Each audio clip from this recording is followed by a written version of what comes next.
You know, the new year is the perfect time to reevaluate financial goals. Many of those goals require access to credit. So it's important to know the basics about FICO scores. Today, we have one of the top experts in the nation to help understand how FICO scores are calculated and what consumers can do to better understand their credit health. Sally Taylor is the general manager and vice president of scores at FICO. She has over 30 years of experience and has been part of the original team that introduced FICO scores to lenders. So there really is nobody better to talk about this than you, Sally. So people right now are taking a closer look at their finances. So explain to us, what is a FICO score and why is it so important?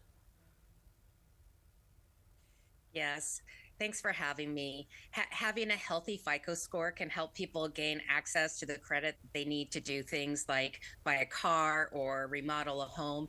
It's the credit score that's used by 90% of the top US lenders when making lending decisions.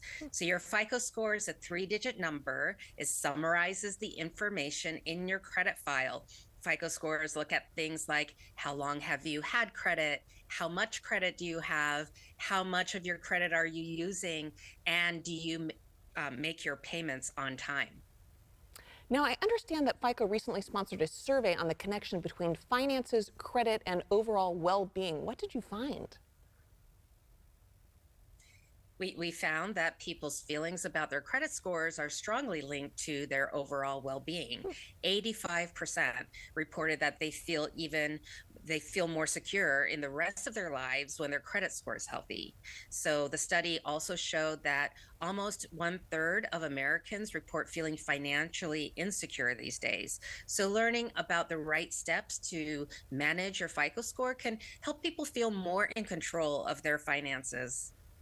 That's really interesting stuff. And how are credit scores viewed across generations, maybe?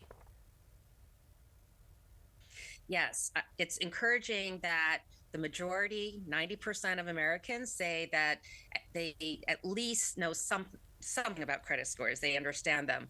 But if you take a closer look, there are differences across generations. Boomers are more likely to understand credit scores, while on the other end of the spectrum, at least 1 in 5 Gen Zers say that they know very little about a credit score. But no matter where people are on their credit journey, we are here to help demystify credit scores and keep everybody informed. I love it. Now can FICO help people with new credit history, like maybe those young adults out there that maybe don't even understand what FICO is? Yes, exactly. The survey found that 29% of Gen Zers say that they either don't have a credit score or they don't know if they have one. And credit can seem like a catch-22 sometimes, that in order to get credit, you need to have a little credit history.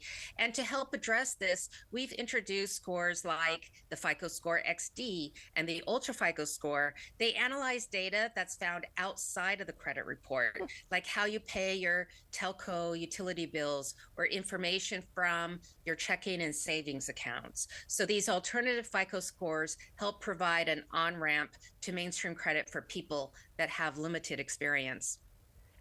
And lastly, how can people improve their FICO score in the new year? Yes, that's the number one question everyone asks. And the good news there is that the FICO score is dynamic. It changes with your credit behavior. Your score today doesn't have to be your score tomorrow. There are 3 top tips that we have. Number 1, most important, is to make your payments on time. Number 2 is to be careful to not take on any more debt than you need or can afford. And then finally, check your FICO score regularly. Research shows that people who frequently check their FICO score are more likely to have a higher one. Those are all great tips, Sally. Thank you so much for being here with us. And for more information, you can visit myfico.com/free.